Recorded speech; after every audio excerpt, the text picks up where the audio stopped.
ជំរាបសួរលោកគ្រូពួកខ្ញុំមកពី E2 ក្រុមទី6នៅក្នុងថ្ងៃនេះដែរពួកខ្ញុំនឹងធ្វើបទបង្ហាញទាក់ទងជាមួយនឹងអឺ CentOS ទាំង13 System អញ្ចឹងការបង្ហាញដំបូងនេះខ្ញុំបកគោលតួនាទីទៅឲ្យ E ពេញលីគាត់ជាអ្នកធ្វើបទបង្ហាញមុន អរគុណលោកវិទ្យសម្រាប់ការ introduce ខ្ញុំថ្ងៃហ្នឹងខ្ញុំមកនិយាយអំពី DNS ហើយនិង web server ដែលខ្ញុំបានធ្វើឥឡូវខ្ញុំធ្វើការ test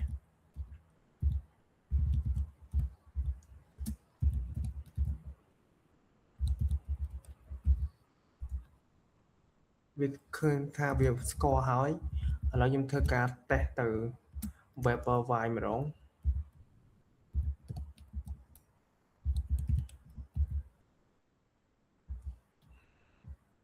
វាស្គាល់ដូចគ្នាទាំង labdns.local និង www.labdns.local បន្ទាប់មកខ្ញុំធ្វើការ test website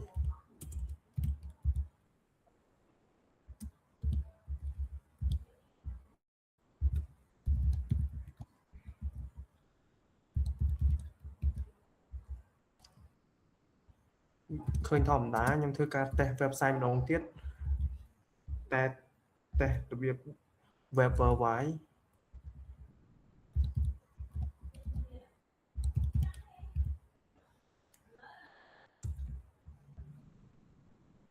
បន្ទាប់មកខ្ញុំធ្វើការ ping ទៅកាន់ lab របស់ខ្ញុំ3ដងចង់ដឹងថាវាអាច receive បាន information នឹងអត់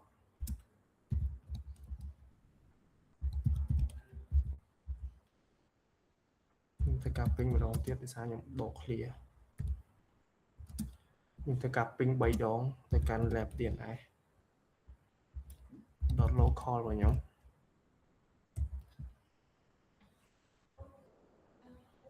បាទឃើញថា3 package transmit នេះគឺវា receive ទាំង3ខ្ញុំធ្វើការប្រើ DIG ដើម្បី test មើលដូចគ្នា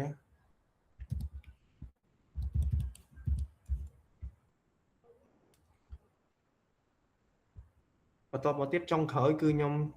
ឆែក web server status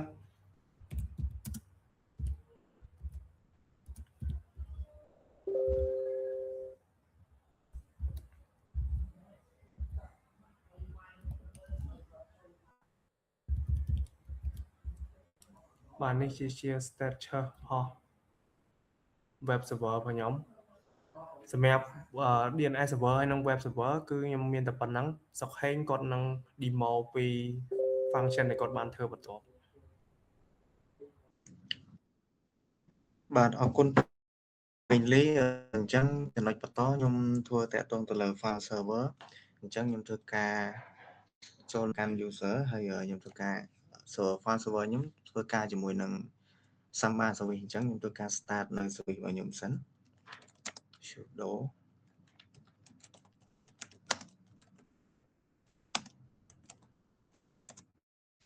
បន្ទាប់មកខ្ញុំធ្វើការ check មើល file របស់ខ្ញុំអញ្ចឹងនៅក្នុងនេះវាមាន file ឈ្មោះខ្ញុំហើយនឹង test អញ្ចឹងខ្ញុំធ្វើការ connect វាទៅលើ PC របស់ខ្ញុំធ្វើការ pass IP ចូលអញ្ចឹងខ្ញុំធ្វើការ log in ចូល user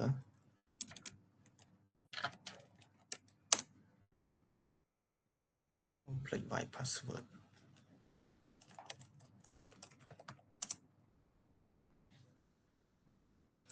អញ្ចឹងនេះគឺជា file ដែលខ្ញុំបាន share មកកាន់ user EC2 របស់ខ្ញុំអញ្ចឹងខ្ញុំធ្វើការសាកបង្កើតថ្មីមួយទៀតខ្ញុំធ្វើការបង្កើត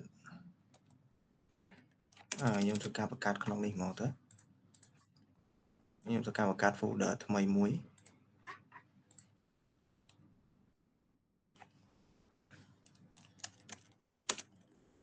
តែពីរ folder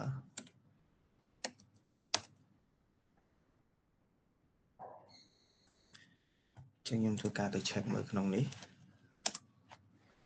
ចឹងយើងឃើញតេស្តពី folder នៅកន្លែងនេះយើងបានបង្កើតហើយនៅក្នុង EC2 យើងអញ្ចឹងចំណុចរបស់ខ្ញុំ file server មានតែប៉ុណ្្នឹងទេចំណុចបន្ទាប់ឲ្យបងភត្រាគាត់អ្នកបន្តទៀតបាទអរគុណលោកគ្រូ ជំរាបសួរលោកគ្រូដោយសារតែសុភ័ក្រគាត់មានបញ្ហាទៅលើអ៊ីនធឺណិតឥឡូវខ្ញុំមកបន្តជំនួសគាត់ខ្ញុំធ្វើទៅលើបច្ចេក DHCP server ហើយនឹង terminal server ឥឡូវខ្ញុំចូលទៅកាន់ send RF របស់យើងមកហើយបន្ទាប់មកយើង search ទៅលើ DHCP server សិនបើ search DHCP server យ៉ាងដែរបានយើងធ្វើ remote terminal server យ៉ាងបានអញ្ចឹងខ្ញុំសុំវាយឥឡូវខ្ញុំសុំទៅ root វិញសិន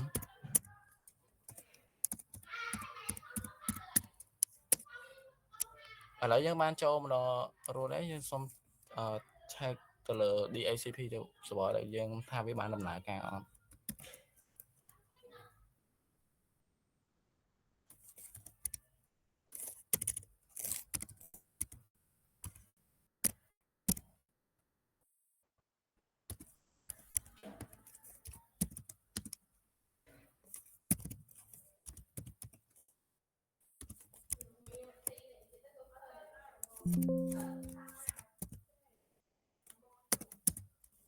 តទៅពីយើង end number យើងបើកវាហើយយើ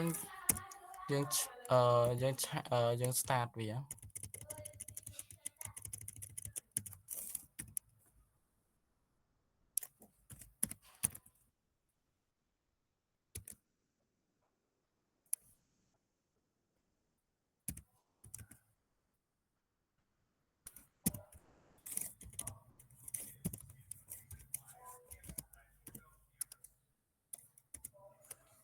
បន្ទាប់យើងឆែកមកយើងឃើញ server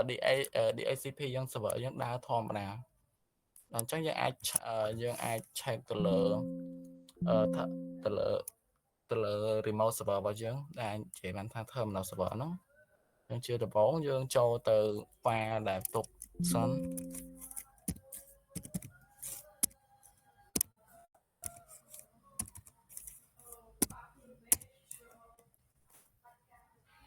ខ្ញុំវាយខុស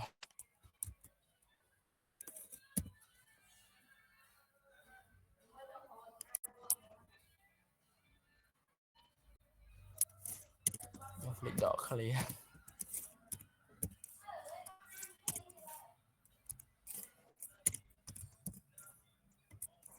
មកយើង config វាសិនថាវាមាន error អីអត់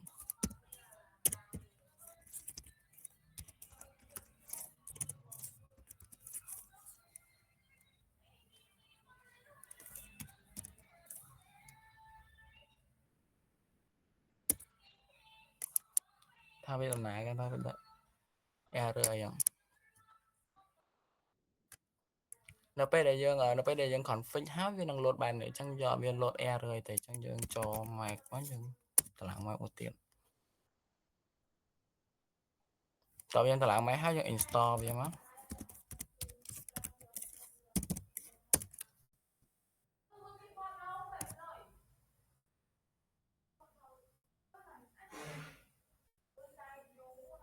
តែវាមាន error អីកន្លែងណាមួយអត់ពេលវា reset ហើយវានឹង load បែបនេះបានន័យថាវាអត់ error ទេអញ្ចឹងយើង start terminal terminal របស់យើងមក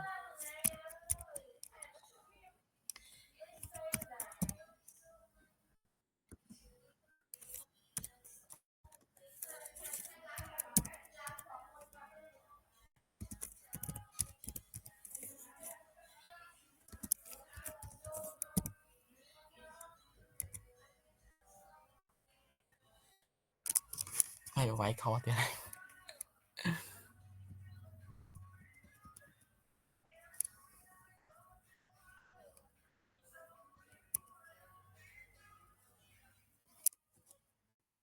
ចាំតិច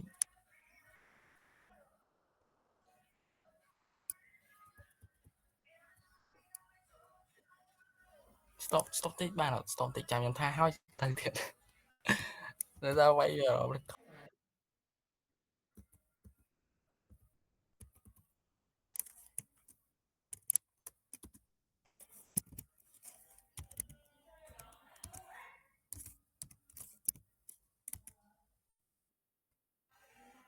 នៅពេលដាក់ enable វាហើយចាំយើង start វាមក start ឥ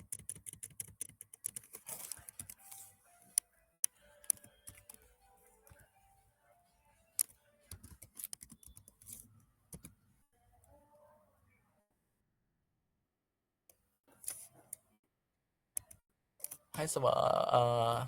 remote server ធម្មតា server យើងគឺ run ធម្មតាអញ្ចឹងយើងអាចតេស្តបានតេស្តទៅតាម local របស់យើងនៅក្នុងអញ្ចឹងខ្ញុំសូម remote ពី computer ទៅមក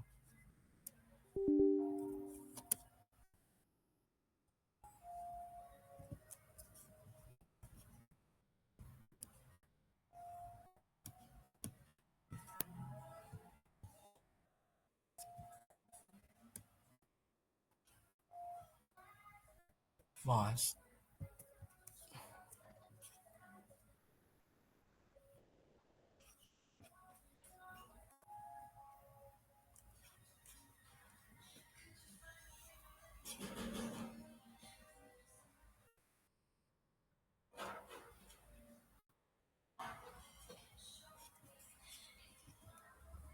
ខ្ញុំសូម share ទៅ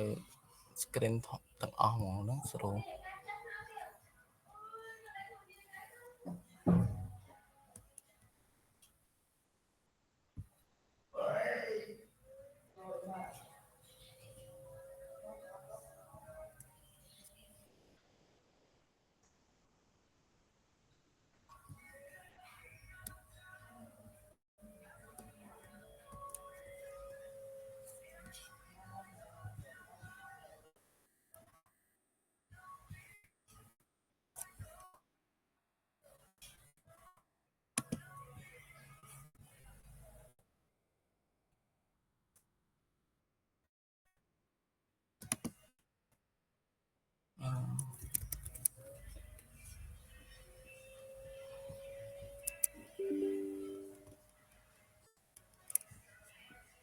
អូខេបន្ទាប់យើងចូលអាហ្នឹងមកហើយយើង remote វាយើងវាយមក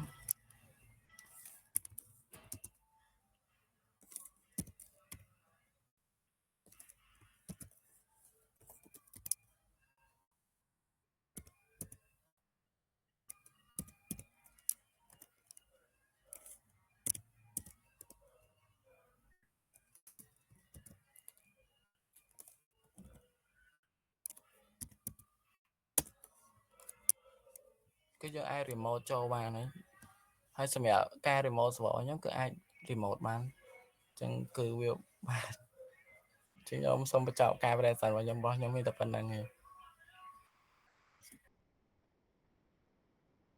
បាទជំរាបសួរលោកគ្រូអញ្ចឹងខ្ញុំសុភ័ត្រា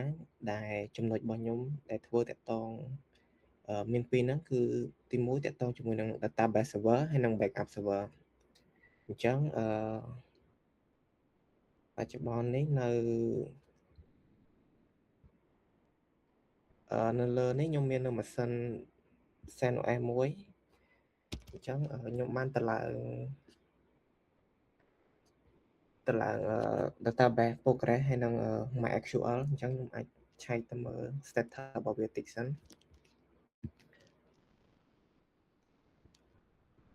អូខេអញ្ចឹងនេះខ្ញុំមាននៅ server Postgres database server ដែលកំពុង active running ហ្នឹងអញ្ចឹង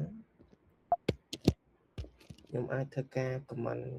ខ្ញុំសូមមើល command ម្ដងទៀតដើម្បីចូលទៅកាន់ database អញ្ចឹងនៅក្នុងនេះ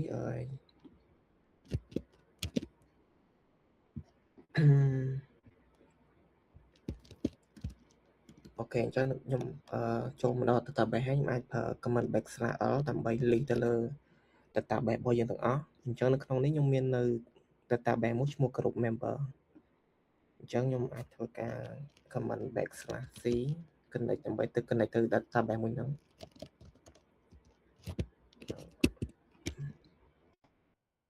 អូខេអញ្ចឹងឥឡូវខ្ញុំអាចធ្វើការមើល data ក្នុងហ្នឹង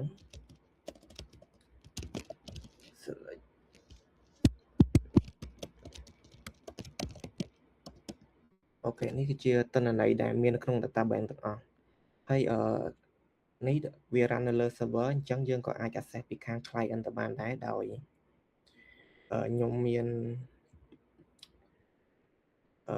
នេះនៅក្នុងនេះយើងត្រូវការ IP របស់វាគឺ public IP ហ្នឹងបន្ទាប់មកខ្ញុំប្រើ tool មួយឈ្មោះ dbeaver សម្រាប់ connect ពីខាង client ទៅ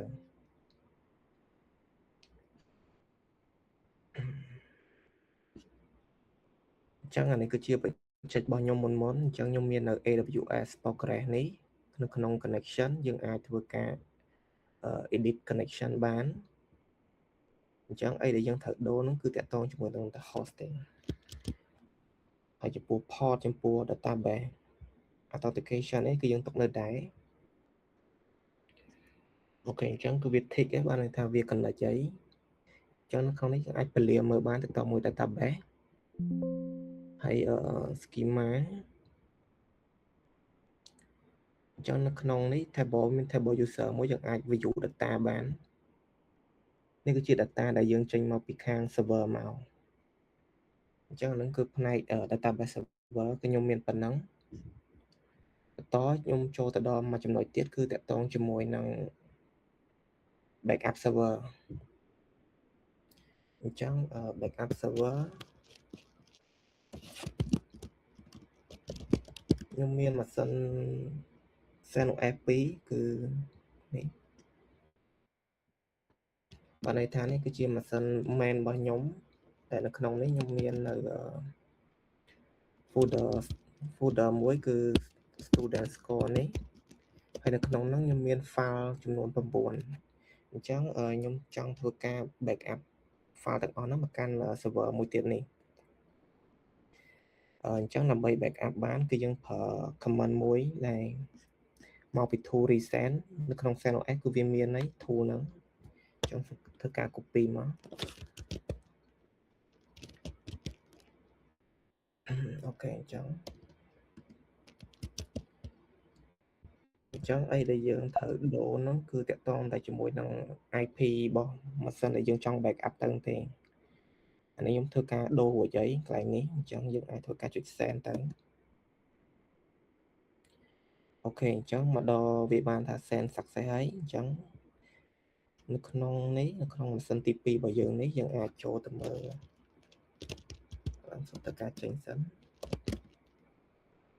អញ្ចឹងនៅក្នុងវាមាននៅ folder មួយឈ្មោះ my backup អញ្ចឹងយើងអាចចូលទៅមើលក្នុងនោះបាននេះវាយើងឃើញ file ទាំងអស់ហ្នឹងមកហើយអញ្ចឹងចំណុចរបស់ខ្ញុំតើតើមួយ backup server ក៏មានតែប៉ុណ្្នឹងដែរអញ្ចឹងបន្តសូមឲ្យសមាជិកយើងបន្តទៀតគាត់ធ្វើការបត់បង្ហាញបន្តអរគុណច្រើនលោកគ្រូបាទជំរាបសួរលោកគ្រូខ្ញុំបូរ៉ាខ្ញុំតពីបងភក្ត្រាហើយចំណុចខ្ញុំមាន2ចំណុចគឺ load balancer និង failover cluster អញ្ចឹងខ្ញុំសូមតេស្ត load balancer សិនដំបូងខ្ញុំយក IP របស់ load balancer របស់ខ្ញុំ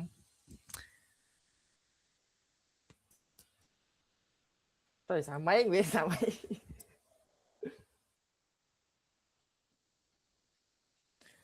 បាទជំរាបសួរលោកគ្រូខ្ញុំបូរ៉ាខ្ញុំតពីបងភក្ត្រាហើយចំណុចរបស់ខ្ញុំមាន2ចំណុចទី1គឺ load balancer ចំណុចទី2គឺ failover cluster អញ្ចឹងខ្ញុំសូមធ្វើការតេស្តលើ load balancer សិនអញ្ចឹងដំបូងខ្ញុំ check load balancer របស់ខ្ញុំអញ្ចឹងយើងក្នុង load balancer ហ្នឹងយើង run web server 2 web 1និង web 2អញ្ចឹងខ្ញុំទៅធ្វើការតេស្ត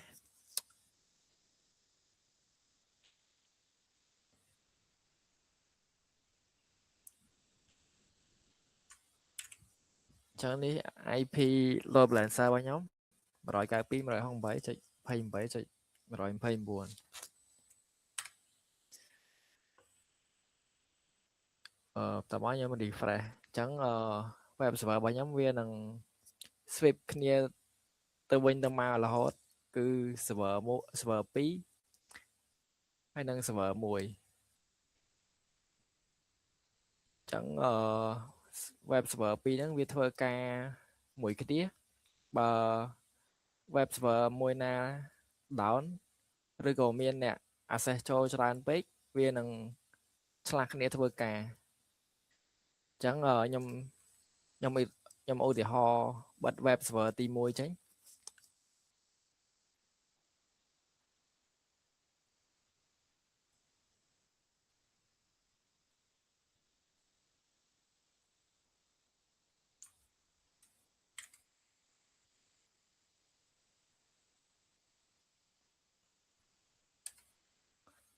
មានធ្វើ password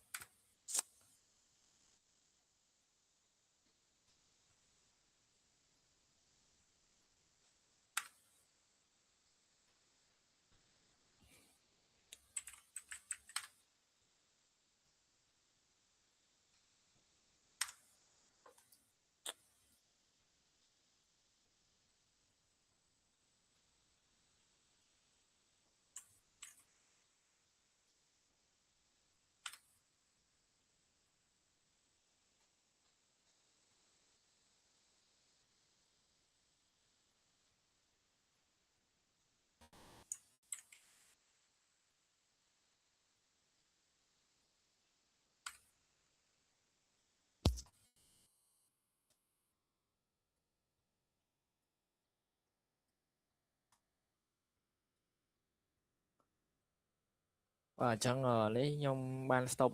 server ទី1របស់ខ្ញុំហើយអញ្ចឹងweb server របស់យើងវានឹងនៅអា web server ទី2ហ្មងវាអាច access ទៅ web server ទី1វិញព្រោះខ្ញុំបានបិទវាអញ្ចឹងឧទាហរណ៍បើខ្ញុំបិទ web server ទី2វិញវានឹង shift ទៅ web server ទី1 auto ហ្មងអញ្ចឹងវាធ្វើការឆ្លាស់គ្នាបែបហ្នឹងអញ្ចឹងចំណុចទី2គឺ file over cluster អញ្ចឹងនៅក្នុង file over cluster ហ្នឹងវាមាន node 2នៅក្នុងហ្នឹងគឺវាធ្វើការឆ្លាស់គ្នាស្តៀងទៅនឹង web server ដែរគ្រាន់ថាក្នុង file over cluster node 2ហ្នឹងវាធ្វើការឆ្លាស់គ្នាក្នុងលក្ខណៈឧទាហរណ៍ថា server node 1វាដាច់អញ្ចឹងវាឆ្លាស់ទៅnode 2ឬក៏ node 2ដាច់បានវាឆ្លាស់មក node 1វាអត់ធ្វើការព្រមគ្នាដូច web server ទេអញ្ចឹងនេះខ្ញុំ check node 2ហ្នឹងវា active អត់អញ្ចឹងនេះវា show ថា online node 1និង node 2វាពងតែបើកអញ្ចឹងខ្ញុំ access ចូល IP address របស់ file over cluster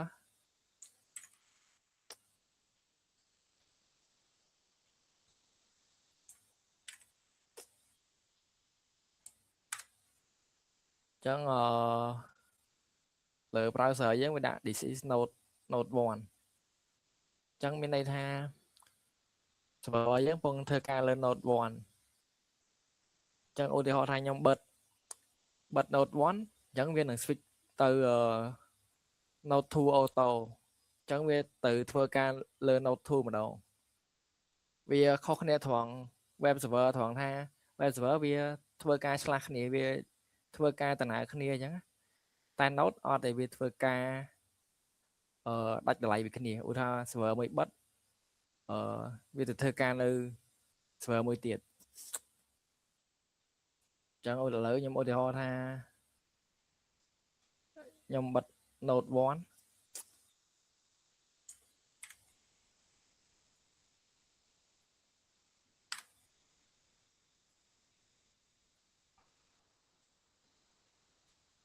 ចឹងនេះឥឡូវវា stop run node 1ហើយខ្ញុំ check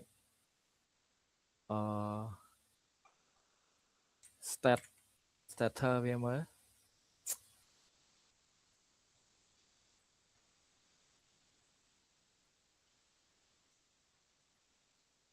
ខ្ញុំ check លើ node 2បានឃើញចឹងវាប្រាប់ថាonline node 2 offline node 1អញ្ចឹង node 1យើងបានវត្តមិញហ្នឹងអញ្ចឹងយើងទៅ refresh នៅលើ browser យើងវានឹង switch ទៅ node 2ហ្មងអញ្ចឹងឥឡូវវា switch មក node 2ហើយអញ្ចឹងមានន័យថា server យើងធ្វើការលើ node 2ម្ដងព្រោះ node 1យើងបានបិទហើយអញ្ចឹងសរុបមកload balancer ហើយនឹង file over cluster ហ្នឹងវាធ្វើការស្តៀងគ្នាគ្រាន់ថា load balancer វា វាធ្វើការដំណើរគ្នាវាចែកការងារគ្នាធ្វើអញ្ចឹងណាតែ failover cluster វាធ្វើការដាច់ពីគ្នាឧទាហរណ៍ថា server មួយបិទ server មួយទៀតមិនធ្វើការអញ្ចឹងវាអត់ជួយធ្វើការងារគ្នាទេដូច web server ទេអញ្ចឹងចំណុចរបស់ខ្ញុំមានតែប៉ុណ្្នឹងសូមឲ្យសមាជិកយើងតចំណុចបន្តទៀត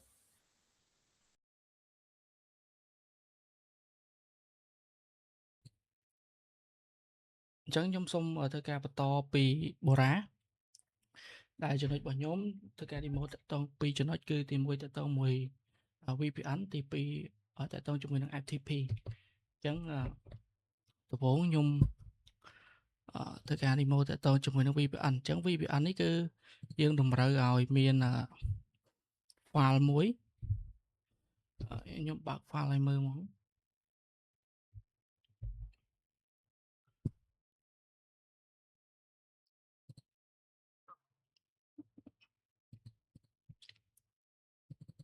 នេះគឺយើងត្រូវមាន file នេះមួយប៉ុន្តែខ្ញុំចង់ demo ឲ្យឃើញពីរបៀបដែលយើងត្រូវការ copy វាចេញពី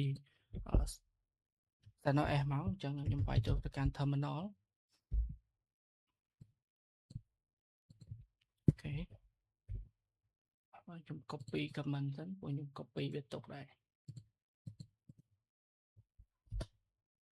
តទៅទៀតយើងវាយ password របស់ channel S យើង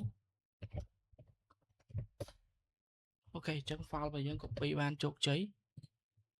នេះអញ្ចឹងគឺ RUVP VPN.ovpn ចូលមកកាន់ folder របស់យើងនៅលើ Windows អញ្ចឹងហើយយើងធ្វើការ connect អញ្ចឹងខ្ញុំសុំលុបអានេះមួយចោលបន្តមកទៀតយើងធ្វើការ select ជាមួយនឹង file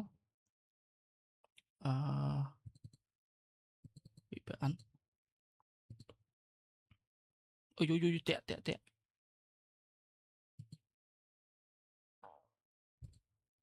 អញ្ចឹងយើងធ្វើការចុច connect ទៅ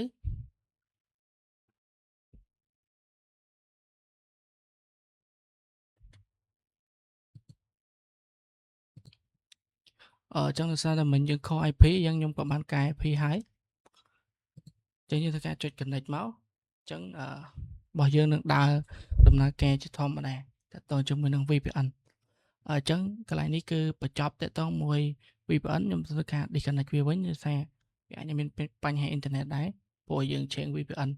របស់កុំព្យូទ័រ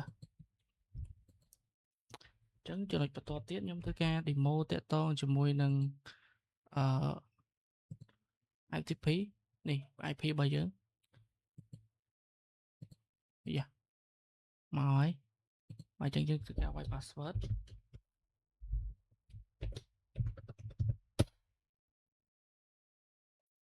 ហើយយើងអាច connect ចូលបានយូរយៈធីបើកតាណានៃវិញអញ្ចឹងឥឡូវបើកមកយើងវាចូល browser ថាអ៊ីនធឺណិតរៀង slow ខ្ញុំសូមអត់បើកញ៉ៃទេអញ្ចឹងកន្លែងនេះដោយសារតែ user របស់យើងគឺអត់មាន permission អីច្រើនញ៉ៃទេអញ្ចឹងក៏អត់មានន័យអាចធ្វើអីបានច្រើនដែរគឺបានត្រឹមតែ login ហើយ read តែប៉ុណ្្នឹងឯងគឺអត់អាច create អត់អាចអីបានទេកន្លែងយើង delete យើងអាច delete បានអញ្ចឹងតទៅមួយ ITP គឺមានតែប៉ុណ្្នឹងទេហើយក្រុមពួកខ្ញុំក៏បានបញ្ចប់ត្រឹមហ្នឹងដែរអរគុណច្រើនលោកគ្រូ